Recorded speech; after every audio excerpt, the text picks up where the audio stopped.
local market or Japan or EU. So we've been very lucky in that respect. Mike, do you think a lot of companies are actually rethinking their supply chain because of trade tension? So they may not enact it, but they're thinking about it. Well, I think everybody is watching very closely what's happening. To John's point, you know, a shock to the system will cause shifts in the supply chain.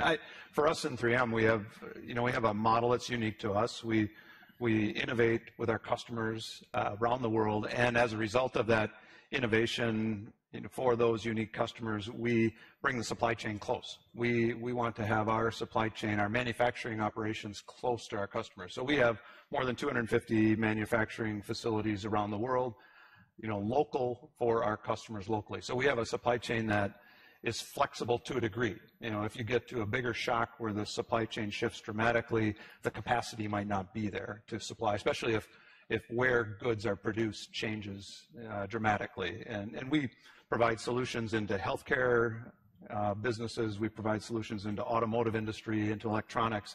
So if those supply chains shift around, that's probably the bigger shock for us. We have local capability to respond locally, but limited capacity for a big shock to the system. But what we've seen so far, we haven't seen it necessarily shifting the production of our customers, and therefore our supply chains are well positioned, I think, with at least for the shifts that we've seen to this point. John, is globalization really going into reverse, or is it just noise at the moment? No, I don't think it's going into reverse. I think this is a speed bump, and actually I think this is quite a long speed bump because it started, the anti-globalization speed bump started with the financial crisis 10 years ago, when we first started to understand that globalization through the financial system meant that risk was being dispersed into the system in ways we didn't understand. And when we did understand it, we really didn't like the consequences. We've had 10 years of repair and restructure.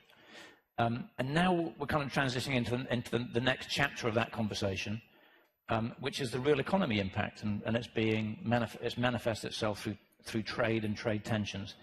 I think there's a human dynamic at play here. Most healthy human beings, when they do a bunch of stuff, if they get it mostly right, they'll tend to think and worry about the things that are not going well. Globalization has been a force for good. It's 80% good. It's been 20% not so good. And I think we're just having this period of reflection now where we're forcing ourselves to confront some of the things that haven't worked out as well as they should have. We've got some wrinkles to work through, but I do not believe for a moment that globalization is going into reverse.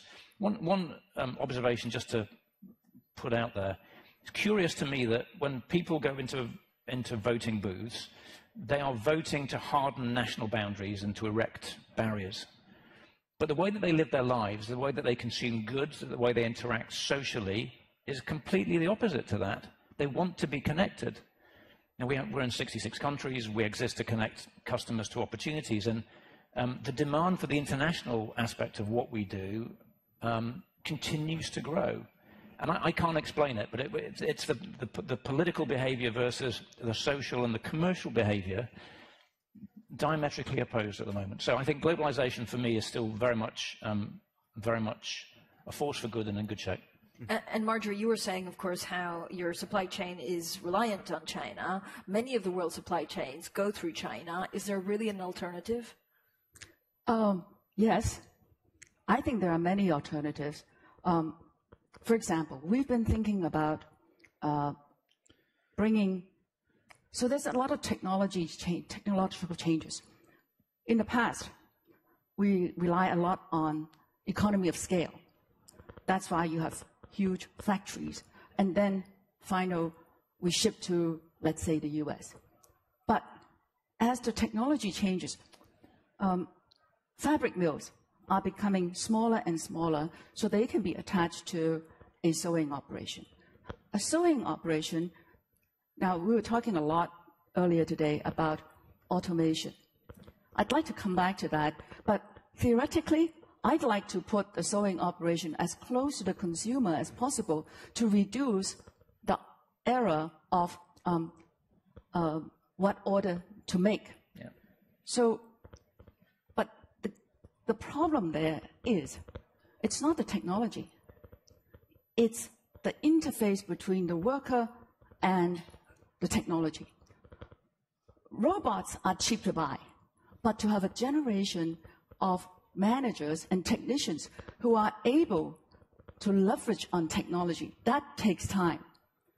And I'm hoping that this trade war or whatever disruption will wake up government to pay more attention to vocational training, because there's a breakdown in the human supply chain. So if in China, they have a university that used to be called the China University of Textiles, gave up that name with the word China in it because it doesn't want to be associated with the textile industry. Now, that is a symptom, I think, that is going around the whole world, but has to be changed, because unless there are these middle managers and technicians, the productivity of the workers will not be coming up, even with automation, because automation requires a higher level of management, of technical capability to service it, then allowing the worker to benefit from it. But Marjorie, on restructuring the supply chain, does it mean that your costs would automatically go up, and who would pay for it? Is it your margins or is it the consumer? Well, if I have my way in my company, I can't speak for general. I'm using this trade war as a shock effect to get people to change the old. We've been trying to make people change the way we manage. It's such inertia, and I'm sure your companies are different. But finally, I got this opportunity, this trade war. Everybody is scared. That's great, because that will allow us to make a lot of the changes. That will bring the cost down, because we will be able to make a better, more stable product, less wastage, less quality issues. So those should balance some of the cost, additional cost. Mike, what about you? Yeah, if you look at what I was talking about earlier, as trade wars or changes in trade impact demand in a local market, that's what we would see, and that's when we would react. And I would say, China and the U.S. Today we're investing in both of them. Largest part of our capital investment is for growth. It's to add new assets to support the growth in those local markets. China, as an example, we don't export much from China. It's investment in capacity in China for China. We actually import into China, some of that from the U.S., but more from other places around the world. So there's a little bit of flex in the supply chain for China. We could continue to invest more, and we are. It's with the growth that we've seen in China, it's in some ways hard to invest enough to get ahead of that. But majority of what we sell in China, we manufacture in China today. But there's room to invest more, even as the economy flexes or changes or trade impacts it. For us, it's really when our customers shift their supply chains. So our global customers, as they change where they demand our products, then we would react to that. And that typically would mean investing as opposed to restructuring. We would have to invest to meet the capacity someplace else. It might put challenges into utilization in places they're shifting out of, and that would eventually manage restructuring. But again, it's the distributed nature of our supply chains gives us a little bit of resilience there. And so I think it's, at this point, it's a shifting in investments as opposed to restructuring. But Mike, what if you had to bring back some of the supply chain in America even more? A, would that be feasible? And two, what would that mean for costs? And what would it mean for the new economy? Yeah, so to set the stage, I mean, we're a net exporter out of the U.S. today. And so we produce most of what we sell in the U.S. We export some from the U.S. because of the nature of kind of the scale of some of our supply chains. But, we are not importing from outside the U.S. much of what we sell in the U.S. The majority of the large majority of it's produced in the U.S. So we haven't shifted to alternative sources of supplies to shift back in the U.S. So it's really a local for local. So there's always, because of the nature of which capabilities you have in which country, you share some of that, but it's not a strategy of moving significant portions of your supply chain outside of a region and then re-importing back into it. So we don't have to face into that. It's really a shifting around your customer demand. Yeah. I think just to add something, I think if it is the case that supply chains do come home, if manufacturing does relocate back into the West or the developed economies, it's unlikely that jobs go with it. It's likely that the manufacturing is automated. Automation. So the hope that we can transfer jobs back from the developing world back into the developed world, I think actually is a stretch. I don't think that'll be the case. Well, I think that I'd like to follow up on that point. The key is education. I think all the countries need to look at education. MIT has a new initiative called Work of Future, and then looking at how people should be prepared for the new jobs, which should be better jobs. That is critical. Having trade, tariffs, etc., to promote manufacturing in this place. We have an operation in Mauritius, and as John knows, it has no business being there. It is so far away from the customers, but because of the tariff benefits, we're there. Now, actually, in a way, it's quite awkward because we have 5,000 workers there. It's a major, so we end up being a major employer. I can't get out of there. I can't, that would disrupt the local economy. But supposing the trade benefits are removed. Now, these trade-induced investments are not good for countries. It is extremely unstable. And so I'm hoping that countries will really look at the education system, the entire human resource value chain, rather than looking at just focusing on short-term trade tariff benefits. And I want to ask you in a second how many workers you have. But John, first a question to you on China. So yesterday we were all listening to President Xi opening the China International Import Expo. He talked up his commitment to free trade. But how painful for China and therefore the rest of the economy and the markets will be that transition from exporter to importer for China? Well, I'm not sure that's the transition that's in front of us. And we've got the transition from an export-led economy, I guess, to an internally consumption-led economy. And I think that's progressing reasonably well. I mean, the Chinese retail market overtook the US retail market. The biggest retail market in the world now is China, surpassed the US this year in September. So I think that transition is happening reasonably well. As we've heard, I think a lot of government ministers in China express, there are some challenges in the domestic system right now. It's not just the US-China trade corridor. They've got some deleveraging that they're dealing with as well. But to date, their track record in meeting these challenges is good. So again, I'm reasonably sanguine about that transition period. Mm-hmm. And the direction travel here is beyond doubt. China will be the biggest economy in the world in the not too distant future. And it has a number of advantages that the West actually candidly doesn't enjoy right now. So I still remain very optimistic. Marjorie, you have an enormous amount of workers working for you. How will robotics, but also 3D, change your industry? It should make the industry much greener, because right now this industry relies too much on people.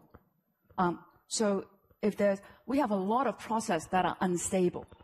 We know we can make the process more stable so that the quality will be better. There's a lot, but then it's inertia that's getting in the way of a new generation of young people that need to replace the older mentality, etc. So this is, I think, with all this chaos, I think we can look forward to, hopefully, if we play it right, a greener supply chain, and more stable, I hope, more stable process for example, I mean, in China, when you asked about import, that's good. More competition.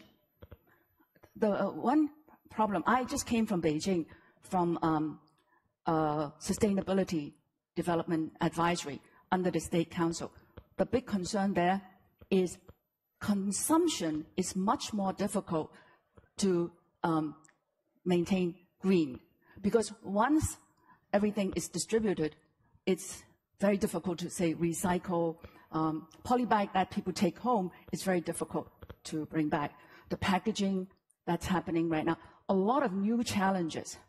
And just as the government is trying to deal with the green manufacturing, now it has a new challenge of the consumption market. So it poses a lot of opportunities, but also a lot of challenges. But how many workers do you have today across the world, and how many do you think you'll have in 5 years? 55,000 now. We hope to have fewer people, but much higher pay. And I think that's the key. We have 25,000 people in one city outside of near Guangzhou, about 3 hours away from Hong Kong. So we are one of two major employers. And we can see over the last 10 years, the income has gone up. So consumption, the small restaurants, because the workers are making more money, the small restaurants are able to have more than one seating. So immediately their income goes up. Mm-hmm.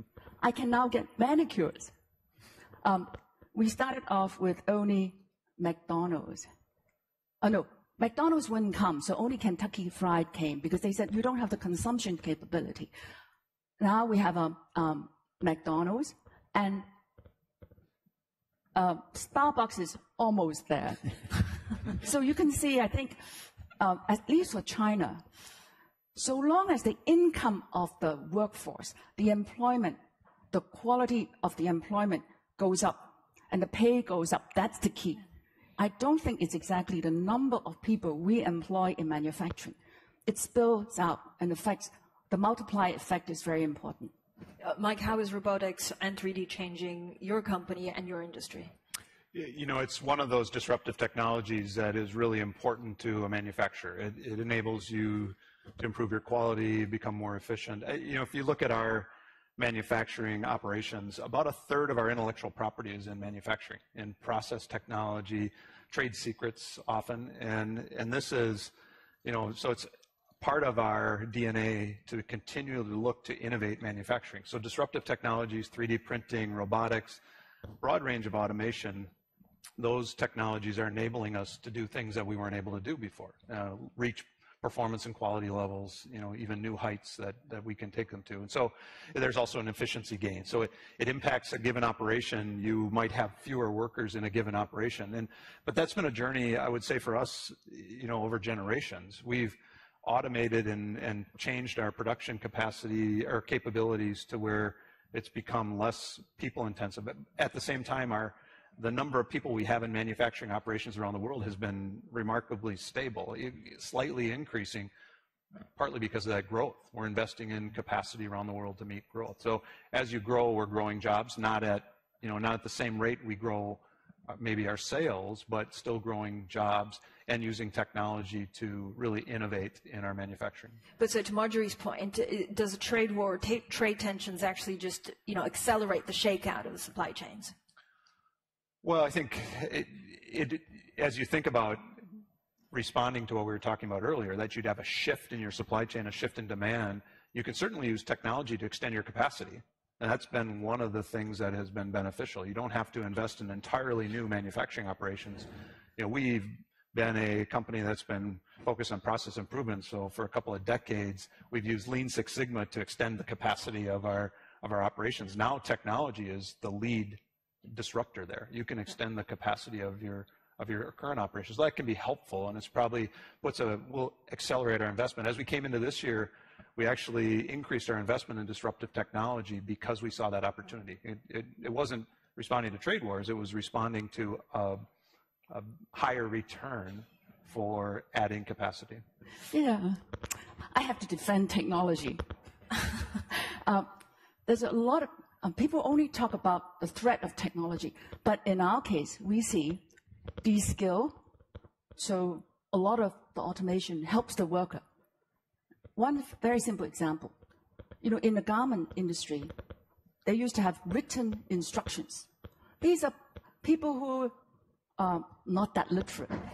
Now, you can have videos, you can have audio. it helps the worker. Secondly, before, workers were not able to, your education sort of gets you stuck. You are not able to, if you don't know, they used to joke about 45-year-old women, well, I'm older than that, but if they don't have a technology background, you can't teach them technology. We have been using a way that was developed at MIT that teaches children to code. So I go to a worker and say, have you been bullied by your children who wave their mobile phone at you and say, Mom, you are obsolete? If you can tell them you've built an app that will restore your position. So we use that to tell the worker, you are not going to be lunch for technology. You can leverage on technology. Then we move them on to use technology. So there's a lot. Technology can also help workers, educate them, make their work more stable. So I think overall technology is good stuff. I mean, what Marjorie's talking about is basically displacement, right? What are the unintended consequences for these changing supply chains for certain new economies? Well, I think the first point that Margie touched on relates to the future of the workforce, and that's a big debate. We don't have enough time to get into that. My reflection listening to Margie speak about how her workforce would change over time, I would have given exactly the same answer. Two completely different industries, but for financial services, I would have said the same thing. Over time, the number of people we will need should reduce, but the quality of the jobs and the skills required will go up, and therefore it may not end up costing us less. I think I would give that answer now. I would have given the answer 5 years ago. Yeah. And remarkably, employment across most of the world remains in very, very good shape. Labour markets are reasonably tight. So we're anticipating a cliff edge with respect to employment that's driven by technology, and I think it's right for us to be concerned about it, but it is not happening yet. We're almost running out of time. So, Mike, what is your priority, or what are you focusing on when you look at your supply chain over the next 3 years?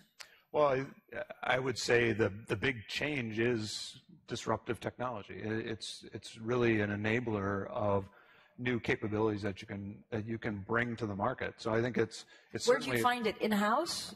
No, it's like I said, we have about a third of our intellectual property in manufacturing. So we have a focus in our research and development on manufacturing processes, but there's an outside-in view of that. We also, we have partners, we have acquisitions. We learn from all of those as well. You've got to fight that insularity that can come from being successful in a capability like manufacturing. You have to go outside, and I think that's part of that disruption.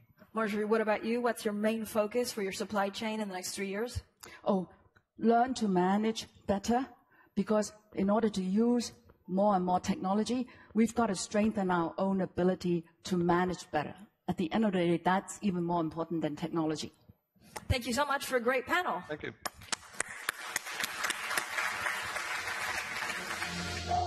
The world needs to invest a staggering $3.7 trillion every year in infrastructure just to keep up with growth. And to finance that, the developing world is looking for new partners. China and other Asian financial centers are funding railways, ports, fiber optic lines and power stations, both at home and abroad. In 2016, the 6 main development banks, led by 2 units of the World Bank, dispersed or loaned about $88 billion. That same year, the China Development Bank and the China Export-Import Bank lent an estimated $222 billion. The 2 Chinese banks have an astounding $2.5 trillion in assets, 3 times the combined assets of the 6 development banks.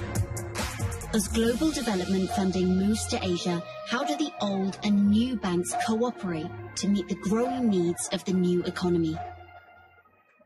Please welcome our panelists, former assistant to the U.S. President for Economic Policy and former director of the National Economic Council, the Honorable Gary Cohn. Chief Executive of Hong Kong Exchanges and Clearing, Charles Lee. Chief Executive Officer of DBS Bank Limited, Piyush Gupta. And moderating the discussion, Chief Economic Advisor of Allianz, Dr. Mohammed El-Erian.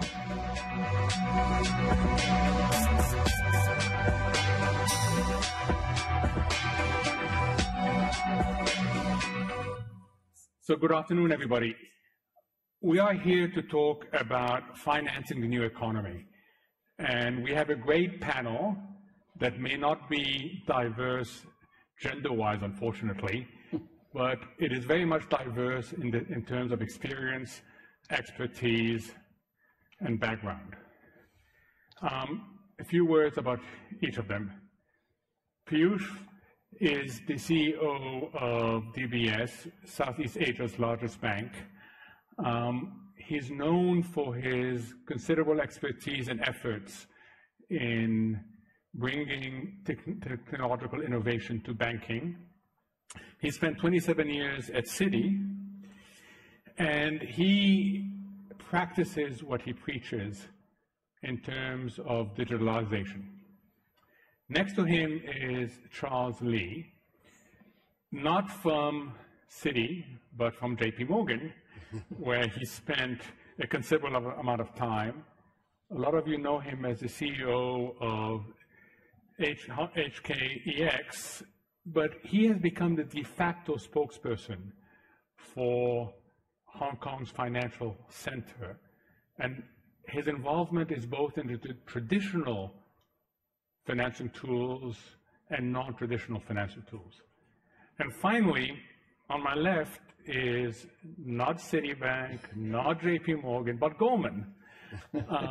Gary, who was president and COO of Goldman, had an incredible career there, and then went to the public sector and spent a year as the director of the National Economic Council, and known in particular for the work he did on tax reform and deregulation. 2 minutes on context. Everywhere you look, things are changing. You feel it particularly in Asia. Countries are becoming more prosperous, they're climbing up the development curve. New regional institutions have emerged, and as you heard from the video, are having a huge impact. The region is on the investment radar of many more Western companies, not just as a source of capital, but also in terms of a destination for capital. And led by China, Asia is at the forefront of a lot of innovations going on. Look at Singapore in terms of what it does for fintech every year. So there's a sense that if you want to talk about the new economy, if you want to talk about new financial tools and how that is changing, you come to Asia.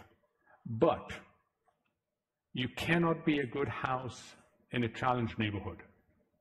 And the neighborhood is challenged. Trade policy is in flex. There's lots of questions about governance, politics. There is significant market volatility. And financing conditions are tightening. So what we're going to try to figure out is, where does all this come out? And in particular, if you think of a range, where do we end up on this range? At one end is the new economy gains traction, new financing tools allow more people to participate in productive activities. We end up living in a multipolar world and doing so on an orderly basis. The other end of the range is fragmentation, conflict, financial volatility, and all the problems that come with that. So let me start with you, Piyush. I think of Singapore as being one of the most agile economies in the world. It has always embraced the notion that it's small, open, and therefore it has to be very sensitive to what's going on around it. And it's seeing now a lot more uncertainties for small, open economies than it has before. How does that affect your thinking in terms of how you position the bank and the choices that you have to make in that process? Well, I think I like to think of Singapore's basic strategy for the first 50 years of its existence as an inbound strategy. So the focus was on building the hard and soft infrastructure to allow multinationals to come into the country, and that in turn generated growth, export-led model, multinationals coming in. I think one of the big changes is that this inbound strategy doesn't work anymore. And so as the world is changing, Singapore is rapidly getting into an outbound strategy. I sometimes think of it as a GNP as opposed to a GDP strategy. And you think of an outbound strategy, then you have to think about your role in the broader region and figure how you can play a role connecting the dots in the region. In that context, this idea of becoming the world's first smart nation, of really becoming digitally enabled, is a huge driver. If you can make that happen, then you can create role models and you can further your connectivity into the region. In some ways, that's very similar to what we're trying to do with the bank, to see how we can leverage our position over here to be an integrator of capital and trade flows around the region, and how we can use digital transformation to be a pace setter, reimagining how the nature of banking itself will take place going forward in the future. Now, one cannot talk about the region without spending a minute on China and how China is redefining relationships every single day. This is not about an emerging power versus an established power, because when it comes to finance, China sort of still respects the predominance of the dollar, but is building a lot of pipes around it. Bilateral payments agreement that basically bypass the dollar. The AIIB, the Chinese development institutions, the One Belt, One Road. From your perspective, are these initiatives gaining a lot of momentum?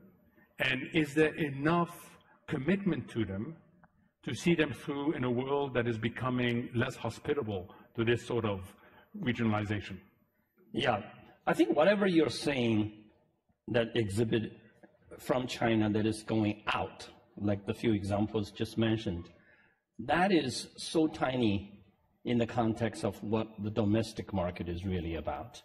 Think of the domestic market of China as essentially the world's last and largest captive capital. And that market is essentially so large, the second largest in the market, globally, but it's actually closed from everybody else largely for a long time. So, the big issue for all of us sitting outside China's, financial borders is to peek into it and see exactly how that, because unless you understand the internal capabilities, internal challenges of that market, you will never be able to really fully understand and analyze what is being, seen as, a certain small efforts to go beyond that border. So in many ways, Hong Kong is trying to see whether we can help the world uniquely find a way to get access and help China uniquely to something out. So if you think about it, it's almost like China's market is Yangtze River, Three Gorges, Yellow River, and everything else is all freshwater. The rest of the market is all ocean saltwater. And the freshwater and saltwater today don't really mix, okay? And you can't really have a whole bunch of, sharks to, flow up there, and it's just not going to, even including Goldman Sachs as big shark. When you swim up, Yangtze River, maybe 5 miles up there, you're going to be dead. It's over, right? And similarly, a lot of the Chinese fish really can't really come downstream to the ocean to survive either, because they're just fundamentally different today.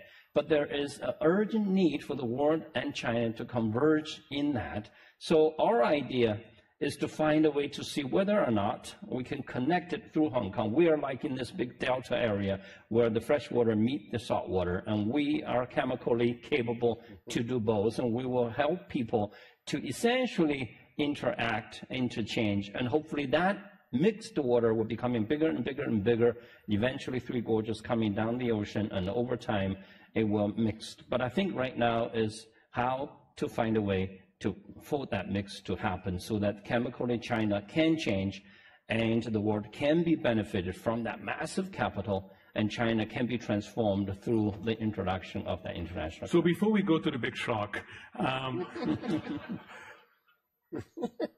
some people will say, but hold on, wait a minute. You both offer opportunity and risk. You offer the opportunities you mentioned, but you also offer the risk of ending up opening the Chinese system too quickly. And a lot of the legacies of the last few years in terms of potential financial stability would play out. So how do you see that balance between the opportunity and the risk? In fact, China is afraid of the external risk imposed into China much more so than whatever. How about you? How do you view the internal risk, the risk of internal financial? Well, that internal financial risk, even inside that fresh water, they're just different kind of mixes. They're different kind of priorities. They are evolving needs, the risk and the people, because that market is only 30 years young. Our market, being 100 years in New York and London, and that market, the exchanges, the regulators, the fund management industry, the private investor, everybody were born on the same day almost back in 1980, 92, 93. So essentially, you have a market that is so flat that you don't really have a layered market that is the generation, sedimentation of nature. This is really a self-created market, artificially created market out of nothing. And that market is learning from everybody. That market, in terms of its rules and laws, is almost copied from the SEC rules. But the practice, the actual implementation, have to reflect the fundamentally changing and rapidly struggling internal forces for them to find that internal logic, so that logic become a more sustainable, more predictable, and then their logic can start to be connected with our external logic. So Hong Kong is being that translator. We're trying to get the round pipes connected with the square pipes, trying to get a 110 voltage to a 210 voltage, trying to translate and convert her, trying to find a way to make everybody so the shark can swim a little bit further away.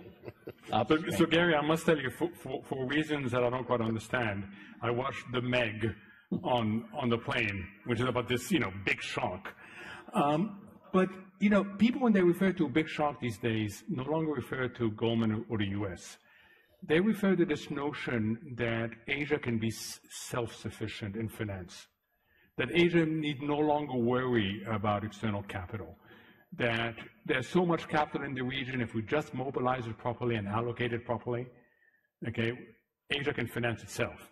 And slowly, Asia need not worry about the rest of the world. How do you feel about that view? Well, I'm not sure I agree with that.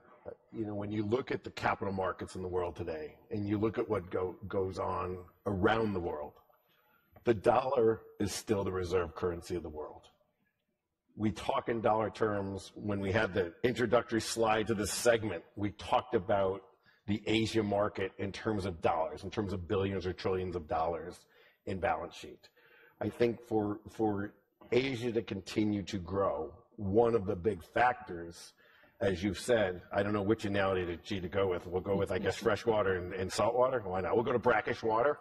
For the water to mix, you need to open up the capital markets.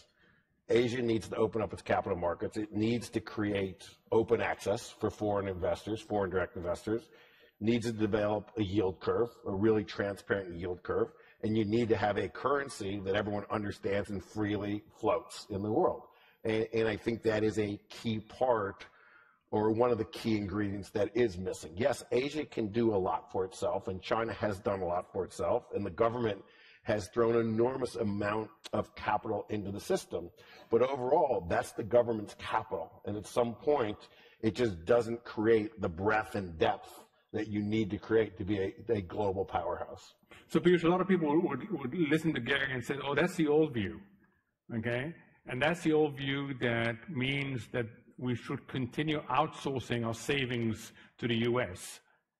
And if only we insourced our savings, we wouldn't have to listen to any of this stuff at all, and we wouldn't have to inherit the instability that comes with opening up your system, with having a freely floating exchange rate. Where are you on this view? Well, I have to say I'm in Gary's camp. The reality is that Asia's investment needs are massive. And whether you talk about infrastructure or urbanization or entrepreneurial capacity needs and so on, I mean, ADB's famous number of $1.7 trillion a year is just infrastructure investment. And you sort of multiply that, you're talking about several trillions of dollars. You saw the slides when we walked in. The two China development banks are doing $200 billion. If you add in the entire lending capacity of all the policy banks in China and the commitments over the next 5 years, you get to $800 billion. So the first number starts with a T. The second number starts with a B. There's a massive gap. The reality is that the total savings pools in Asia are nowhere near adequate to fulfill the investment needs of Asia. Now, having said that, it's not to say there's no money in Asia. Obviously, there's $5-6 trillion of reserves in 6 countries. That's a lot of reserves. Savings rate in some of the countries like Korea, China, Japan are high.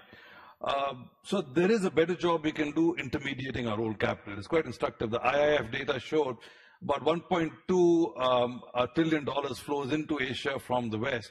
About 800 or 900 flows out of Asia from Asia to the West. So there's a net inflow about 300. Now, clearly, Asia can do a better job of intermediating its own capital instead of round-tripping it from the West. But I still think that the biggest sources of capital are in the West, in the US in particular. And you will still have to figure a way to crowd in that capital into the region, along with better intermediating local domestic capital as well. And you think both can coexist? I think not only both can coexist, the reforms that are needed and what is required to make capital come in is about similar for getting, Goldman Sachs or BlackRock or Blackstone to put in money. Those are exactly the same things that Temasek or GIC or anybody else in the region needs to see before they put in money. It's not that much different. Okay, so Charles, let me ask you that if we speak in terms of economics and finance, of course both can coexist. If you bring in politics, it's not so clear that both can coexist. So let's talk a little bit about the political angle. There's a view in the region that the trade war is not about trade at all. It's about containment. You hear that word containment. To what extent, A, do you think that the containment aspect could spread beyond trade? And B, what happens if other countries, small countries, have to make a choice? That they say you have either the US path or the China path. There's already talk about 2 internets, right? Okay, how does the region evolve on that? So first, okay, can containment, quote unquote, spread to finance? And secondly, will the smaller countries ever be faced with that choice that no one wants to make? Yeah, I think in the end, and Dr. Kissinger was, very clearly, seems to be holding the view that we're going to resolve this. We're going to have some real tough times. This is like China. I wrote a little blog about this is a marriage, right? And China, happily married, 30 years, everything works great. America made a lot of money out of it. China sacrificed 2 generations, but eventually built a great restaurant that can sell everything to the world. And then the Americans start to, this marriage is going through the 7-year itch, and it started to really have a real problem because number one, it says a dumping in my neighborhood. Number one, number two, you're taking stuff from my house and thinking, because the Chinese in-laws sometimes take a few things, and you're thinking you don't really need it. You really don't need it. What's the big deal? And then sometimes you would also, and then they also said you keep on making everybody eat Chinese food, but you never allow your people to eat Western food. So what's the big deal? So, but in the end, the last thing is about this containment. It's about that fundamentally we're different. That you're going to build this restaurant, and one day you're going to stop serving us if we don't agree with you. So all of this is really the marriage seems to be coming to an end. Now you're in the kitchen, you're throwing stuff at each other, and you're getting mad. So one thing I think the most important is in this moment, you start to really ask yourself, are we really ready for divorce? Can we actually divorce? Can we actually divide the house? Can we actually divide the commingled finances that we have? Do we actually force all the neighbors to take sides if this happens? And also, if we keep on doing this, yelling at each other, and one day, some sort of physical alteration happens, we could lead ourselves into something that Dr. Kissinger talked about. It's that it's never intended. So now it's time to go back to your room and just chill out. And I don't think we're going to be back in love again, but I think we can still live in the same house and then carry it on. So two things. A, you didn't notice A, you didn't notice that Gary started leaning towards me when he said the in-laws take stuff from the house. Okay. B is the reason why divorce lawyers make so much money is because people don't go and chill out at all. No, I think what happened is that the marriage, American took early gains the marriage into America. China essentially sacrificed our labor, our protection, our environment, and everything else, but we did get something. We built a restaurant, beautiful supply chain, we talked about it. Now we're ready to open business to supply everybody. And now American says, we don't trust you anymore because once you have this restaurant, one day if we don't get on good terms, you're going to deny us. So therefore, we're going to build our own. So we're not going to use yours anymore. So the Chinese are having a very big bafflement today saying, well, you take the money, you didn't distribute properly inside your own country, why are you blaming us for it? But then the Americans go back to see the 4 things we just talked about. And I think each have a lot of beef. And but so what? You know, all marriages have beefs. And, so Gary, A, do you agree with the way Charles characterized the winners and losers from the marriage? And B, no marriage advice here. And B, you know, how far does the divorce go? So I look at this in different analytic terms. This is, in many respects, a phenomenon that's going on in other places in the world right now. Mm. You know, as I'm sitting here listening, I'm thinking Brexit, where it looks like to me the path of least resistance this week, not that we're here to talk about Brexit, is let's pay the divorce payment and still live together. Yeah. Which is what Europe looks like it's going to be to me, which seems kind of silly, but never been divorced, so maybe I don't understand how it works. In the world we're in today, we're going through a natural evolution from what I can see in this world. And we talked about this earlier. You know, we had a world where every country had to be self-contained and they had to do everything for themselves because the logistical situations made it that we all had to provide for ourselves. Because of the evolution we've lived through in technology, in a lot of different businesses, we've now been able to globalize the world and make the world a much smaller place. In doing that, we have become completely interdependent on each other. In many ways we know, and in many ways we don't know.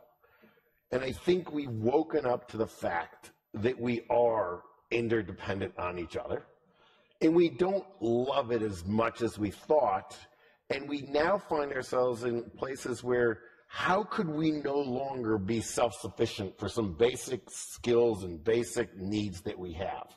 And there's this feeling out process while countries go through, should we be at risk to not be able to be self-sufficient in all of our needs? And I think that's going on right now. And we got driven there through a technological revolution or evolution, which included, the internet, which included the ability to move data around the world at the speed of light, which included transportation, being able to move product from a factory floor in China to a retail store anywhere in the world in 24, 48 hours. And that's where we are now, and that's just a reality of life. I don't think we can go backwards. So I don't look at it like we've got a choice whether we live with each other or don't live with each other. We're where we are. We're going to continue to move forward. We're going to have growing pains. There may be areas where we have redundancy because of national security. We feel like we have to create some redundancy, but I think we're trying to figure out where those sort of goalposts are right now, where the comfort level is. What can I be completely dependent on outsourcing, and what do I really need to have internally just in case? Okay, well, actually, let me. I think there's another thing that most people forget, and that is that we're looking backwards, and in some ways, all the angst, trade wars, trade surpluses, imbalances, we're fighting battles of the last 30 years. The reality is that Asia is changing. Asia is changing from the factory of the world to increasingly the market of the world. It will be the marketplace of the world and already is. So 10 years from now, the issue will not be, hey, Asia supplying so much and creating trade surpluses.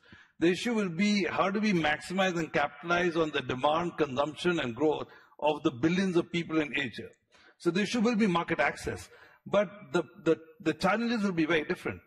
And the minute you switch that, your analogy, at the age of 50, you work all your life and provide for your wife. And when you turn 50, maybe your wife starts working and provides for you.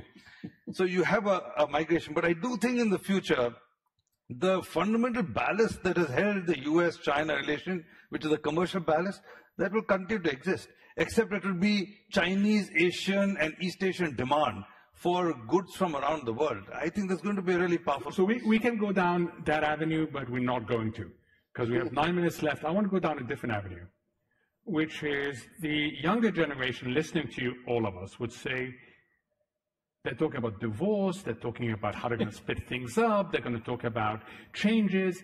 That is why we need to basically take governments out of the equation. That is why we need cryptocurrencies. That's why we need peer-to-peer lending. That's why we need blockchains, okay? And that is the future. And the more we can develop that, the more we can maintain a vibrant, dynamic, financial set of interactions that isolates us from these sorts of squabbles and everything else. So I'm going to look at all three of you, because all three of you are involved in different aspects of that. How realistic is that view, and what is the real role of fintech in Asia going forward? So we go down this way. Well, let me first, it is the big question of cryptos and, whether cryptocurrencies can replace, the savings pools and payment systems and currency as we know it. And frankly, I don't think that's going to happen in a hurry.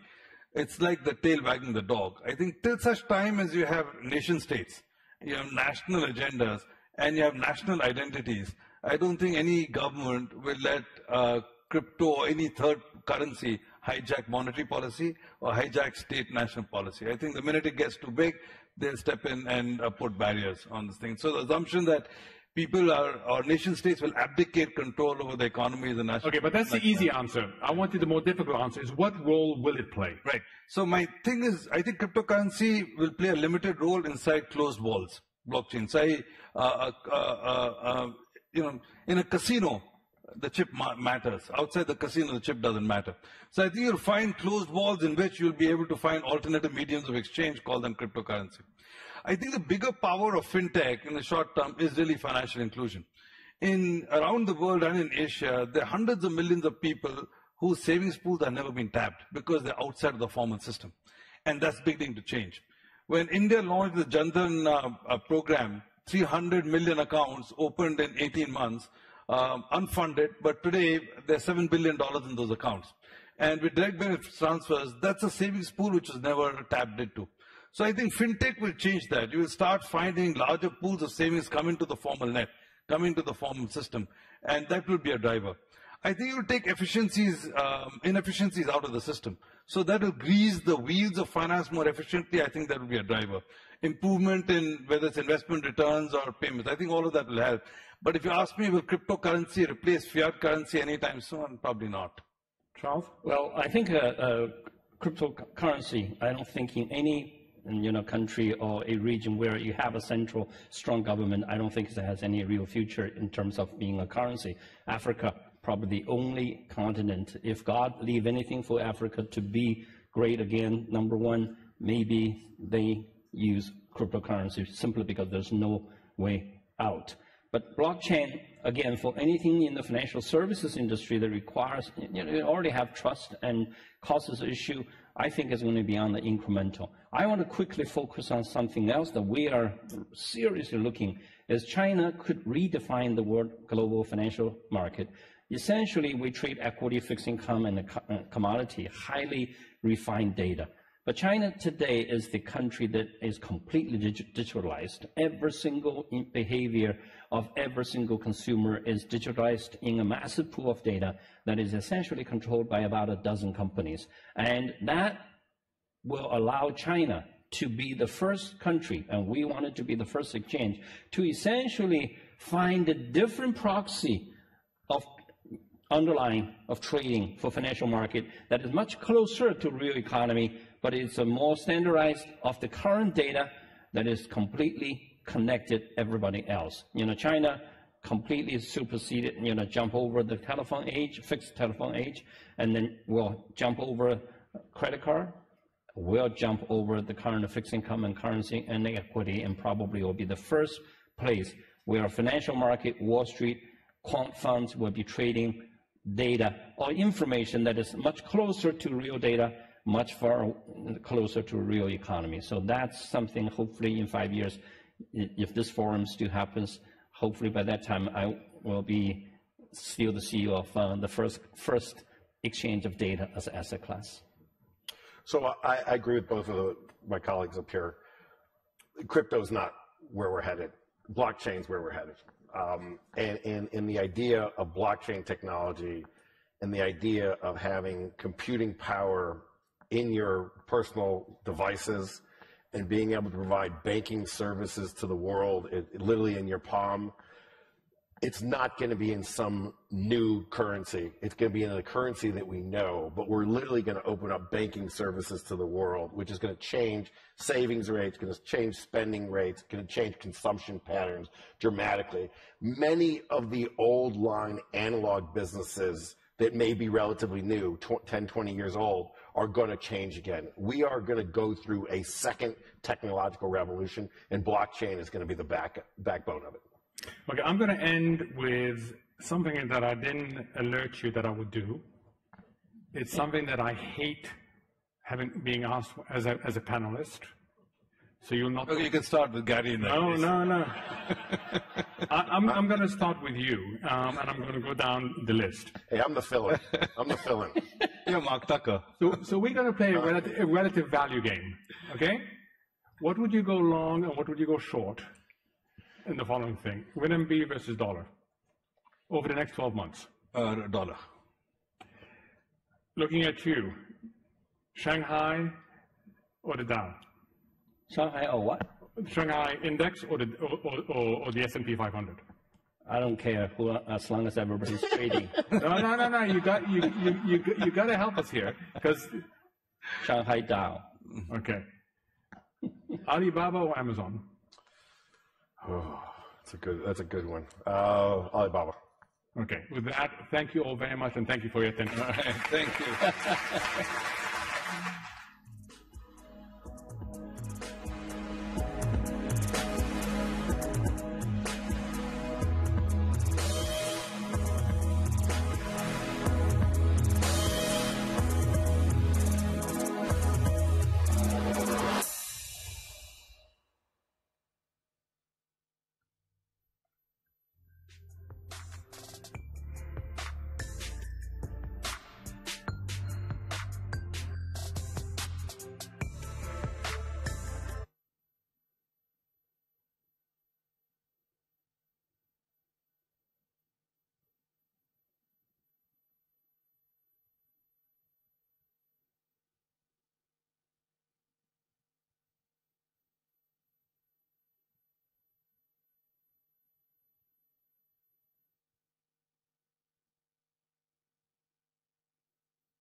Please welcome Minister of State of the United Arab Emirates and Group Chief Executive Officer of the Abu Dhabi National Oil Company, His Excellency Dr. Sultan Al Jaber, President and Chief Executive of Dangote Industries Limited, Aliko Dangote, Chairman and Chief Executive Officer of ExxonMobil, Darren W. Woods, Chief Executive Officer of the Uganda National Oil Company, Dr. Josephine Wapakabulo, and moderating today's discussion, the head of content at Bloomberg New Energy Finance, Ned Bullard.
For 4,000 years, Eastern civilizations ruled the global economy.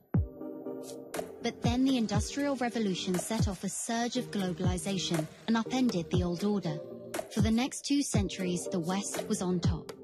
Now, a new wave of globalization is reversing the gains of the 7 leading Western economies. The G7 share of output dropped from almost 60% in 1980 to below 50% today. At the same time, the major Asian economies share. For 4,000 years, Eastern civilizations ruled the global economy. But then the Industrial Revolution set off a surge of globalization and upended the old order. For the next 2 centuries, the West was on top. Now, a new wave of globalization is reversing the gains of the 7 leading Western economies. The G7 share of output dropped from almost 60% in 1980 to below 50% today. At the same time, the major Asian economies' share of world output shot up from 16% to nearly 30%. The economist Richard Baldwin calls this the Great Convergence. This transfer of wealth helps explain the populist backlash to free trade and open borders in the West, and voters are speaking up at the ballot box. Populist governments now control around 40% of global GDP, compared with just 4% a decade ago. Wealthy nations in the West are suddenly questioning free market and democratic ideals which made them so successful. As the US pulls back from globalization and Asia advances again, how do businesses navigate the uncertainty? Please welcome back Stephanie Flenders.